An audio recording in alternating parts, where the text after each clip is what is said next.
In the forest, a strange event occurred.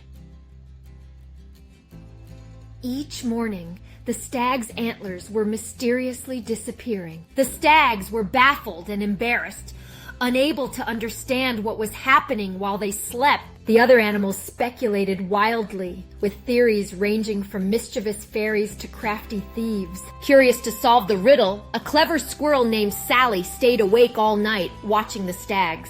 As dawn approached, she saw tiny glowing insects, fairy beetles,